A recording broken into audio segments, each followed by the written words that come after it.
The moment had been coming for years. Decades, really. Palpatine had spent an entire generation building toward this one point, this one precise intersection of desperation and manipulation. He needed Anakin Skywalker to break. He needed him to choose fear over faith. He needed him to see Mace Windu as the enemy and himself as the only hope. He had planned it flawlessly, but he had underestimated one thing. Anakin Skywalker had seen what manipulation looked like. He had felt it pulling at him for months, the whispered promises, the carefully planted doubts, the slow erosion of everything the Jedi had built inside him. And standing in that office, watching Mace Windu hold a blade to Palpatine's throat, Anakin felt it all click into place at once. The Chancellor was afraid, genuinely, nakedly. Not because Mace was about to execute an innocent man, because Mace was about to end the plan. "He's a traitor, Anakin," Palpatine rasped. "Don't let him." "Stop," Anakin said. In Teen's Time in 2020, Burdnam, to Steam, 2-7. His voice was quiet, but it carried the full weight of a man who had just seen himself clearly for the first time in a very long time. He did not raise his lightsaber against Mace Windu. He stepped back. Mace looked at him for exactly 1 second. Then, he finished what he had come to do. Palpatine's lightning died. The room went completely still, and the plan that had taken 30 years to engineer collapsed in the space of a single breath. Anakin stood in the silence and felt the weight of it settle over him. Not relief, not triumph, something heavier than both. He had been standing right on the edge, and he had looked down and stepped back. The Sith Lord was down, but Anakin already knew the hardest part was still coming. Word traveled fast, but the truth traveled faster. Within hours of what happened in Palpatine's office, Anakin was standing in the center of the Jedi Council chamber, not as a suspect, not as a student being called to account, but as the man who had just handed the Jedi Order the most important intelligence in a generation. He told them everything. He told them about the private meetings, the whispered promises of immortality and power, the way Palpatine had slowly and carefully positioned himself as the one person in the galaxy who truly understood Anakin Skywalker. He told them about the visions of Padme dying and how Palpatine had offered him a way to stop it. The council listened without interrupting. Obi-Wan Kenobi did not move for the entire time Anakin spoke. His face was completely still, but his eyes carried something that looked very much like grief. When Anakin finished, Mace Windu spoke. "You're telling us the Supreme Chancellor of the Galactic Republic is the Sith Lord we have been searching for." "Was," Anakin said. A long pause, "and you came close to helping him." "Yes." No one in the room looked away from that. No one softened it, and Anakin did not ask them to. Outside the temple, the Senate was already in chaos. Word of Palpatine's arrest and the nature of what he truly was had leaked through enough channels that the holonet was burning with it. Senators were demanding answers. Military commanders were waiting for orders. The Republic, for the first time in years, had no chancellor and no direction. And somewhere in the galaxy, clone commanders were receiving a signal buried inside their minds since the very beginning of the war. Order 66. It had not been canceled. It had only just begun. They had maybe minutes. Anakin knew exactly what Order 66 was. Palpatine had told him not as a warning, but as a quiet demonstration of how completely he controlled the war. A failsafe built inside every clone trooper in the Grand Army of the Republic. A single buried command that could override years of loyalty, friendship, and shared sacrifice, and turn every clone into an executioner. The moment it activated, every Jedi general in the field would be surrounded by enemies they had trusted with their lives. Anakin grabbed the first available comm channel and started broadcasting immediately. The message was short, no codes, no military formality, just a direct, urgent voice cutting through every Jedi frequency in the galaxy at once. This is Anakin Skywalker. The clones have been compromised. They are coming for you right now. Get clear of your troops. Do not hesitate. Move. Some heard it in time. General Plo Koon broke away from his clone escort just seconds before they opened fire on his position. Aayla Secura ignited her saber and deflected the first blaster volley before diving into the jungle cover behind her. Ki-Adi-Mundi and a small group of Jedi on Mygeeto used the confusion of active battle to create just enough distance to survive the opening wave. Others were not so fast. The warning did not save everyone. The chips activated too quickly on some worlds. The distances were too great. Not every Jedi had enough seconds to act, but dozens survived who would not have. The galaxy-wide purge that Palpatine had engineered to run clean and quiet ran instead into resistance at every point Anakin's voice had reached. Jedi scattered into the dark alive, armed, and fully aware that someone had warned them. Anakin cut the broadcast and looked at Obi-Wan. "How many?" Obi-Wan asked. "I don't know yet," Anakin said. "But Palpatine's network is still active, and someone just kept the signal running." The galaxy was on fire. Not in one place, in dozens of them simultaneously, across every theater of the Clone Wars. On every world where a Jedi general had stood beside their troops, the chips had activated. The command was running, and no matter how many Jedi had heard Anakin's warning, the scale of what was happening was almost impossible to contain. Anakin did not stay on Coruscant. He moved. He went to Kashyyyk first, where Yoda was already in the middle of a firefight with clone troops he had considered as brothers. Anakin arrived just in time to provide cover as the old master withdrew into the dense tree line. Yoda said nothing. He simply nodded. Then they were moving again. From Kashyyyk, Anakin coordinated with Captain Rex, one of the clone commanders he trusted completely. Rex had not been triggered. His chip had been flagged during a medical scan months earlier and quietly deactivated by a Kaminoan technician whose name no one ever recorded.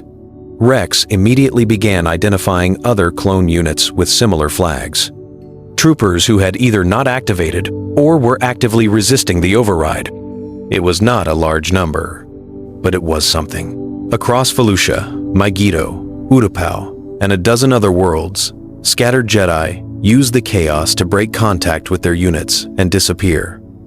Some made it off-world, some went into hiding, some simply ran until the shooting stopped. The Jedi Order was bleeding badly, but it was not dying the clean, organized death Palpatine had designed for it. By the time the immediate crisis began to slow, the count was grim. Many Jedi had fallen, but many had not. And the man responsible for saving them was already back on Coruscant. Because Palpatine had escaped custody, and he was heading straight for the Senate. No one was entirely sure how he got free. A loyalist inside the holding facility, a hidden communications device, a bribed guard. The details did not matter much because the result was the same. Palpatine was loose, wounded, furious, and moving with a cold precision that told everyone watching exactly what kind of man he had always been beneath the patient, grandfatherly mask. He went straight to the Senate chamber. He did not hide. He did not run for a shuttle or try to slip off Coruscant in the confusion. He walked into the heart of the Republic's government with his robes torn and his face still scarred by his own lightning. And he stood on the central podium in front of hundreds of senators and looked out at them like a man who had not lost. "You have been deceived," he said, his voice carrying across the vast circular chamber. "By the Jedi. By traitors within your own military. The Republic is under attack, and only I can protect it. Some senators believed him. Fear does that. It makes people reach for the familiar, even when the familiar is broken. But most had already seen the HoloNet reports. Most had heard Anakin's broadcast, and most were now watching Palpatine's eyes and recognizing, for the very first time, what had always lived behind them. Then the lightning started. It erupted from his hands in wide, uncontrolled sheets, raw, furious, completely without restraint. Gallery windows shattered, Senate pods cracked and swung loose from their moorings. Screaming filled the chamber as senators scrambled for every available exit. Palpatine was not trying to govern anymore. He was trying to burn it all down with everyone still inside. The Jedi arrived at the chamber entrance 30 seconds later. Mace Windu in front, Obi-Wan directly behind, and behind them both, Anakin Skywalker. He looked at what Palpatine had become without the mask, and he walked forward. The other Jedi pushed through first. They did not get far. Palpatine met them with a wall of concentrated force energy so intense that Mace Windu was thrown back 20 feet and slammed hard into the stone archway behind him. Obi-Wan held his ground longer, deflecting lightning, advancing in short, controlled steps. But the raw power pouring out of Palpatine was beyond what any single Jedi could absorb for long. The Senate chamber was in ruins. Pods hung broken from their cables. Smoke rolled thick across the upper galleries. And in the center of it all, Darth Sidious stood, no longer pretending to be anything other than exactly what he was. Anakin moved past Obi-Wan. "Don't," Obi-Wan said. "I have to," Anakin replied quietly. "This is what I was always here for." Palpatine saw him coming and smiled the same slow, knowing smile from 100 private meetings in that high office above the city. The same smile that had almost worked. "You cannot defeat me, Anakin," he said. "Not without the dark side. You never could." "Then I guess we find out," Anakin said. The fight was extraordinary. Palpatine was faster than he looked, more powerful than anything Anakin had ever faced. The lightning came in focused, deliberate bursts now aimed and controlled, and Anakin absorbed 2 direct hits that would have stopped almost anyone else cold. He kept moving. He kept pressing forward. Not with rage, not with fear, with everything Obi-Wan had ever taught him. Everything Ahsoka had shown him about who he could be. Every moment of hard-won clarity he had almost thrown away for a promise that was never real. When it finally ended, Palpatine was on the floor. The chamber was completely silent. Anakin stood in the center of it, breathing hard, lightsaber still lit.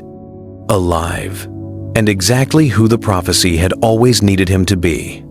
But the celebration lasted about 30 seconds. Because he already knew what was waiting at the temple. The galaxy exhaled. With Palpatine defeated and his true Sith identity confirmed across every major HoloNet channel, the political structure he had spent decades building collapsed almost immediately. His Senate loyalists, stripped of protection and direction, either fled or surrendered. The Separatist Council, already operating on dangerously thin directives, received no new orders and fractured within days. Clone commanders across the galaxy received emergency override codes that shut down the Order 66 chips still running in active units. The Clone Wars ended not with a victory parade, but with a very long, very quiet silence. The Republic held. The Jedi Order survived. Smaller, damaged, but alive. Padme Amidala, safe on Coruscant, immediately began the work of rebuilding the Senate's credibility with a kind of focused determination that reminded everyone exactly why she had always been the most formidable politician in any room. And then the council turned its full attention to Anakin Skywalker. The hearing lasted 3 days. Anakin answered every single question honestly. His secret marriage to Padme Amidala, the months of private meetings with Palpatine that he had never once disclosed to Obi-Wan or the Council, the visions of Padme dying, The exact moment when Palpatine had offered him the power to prevent it, and how seriously, how dangerously seriously, he had considered it. He left nothing out.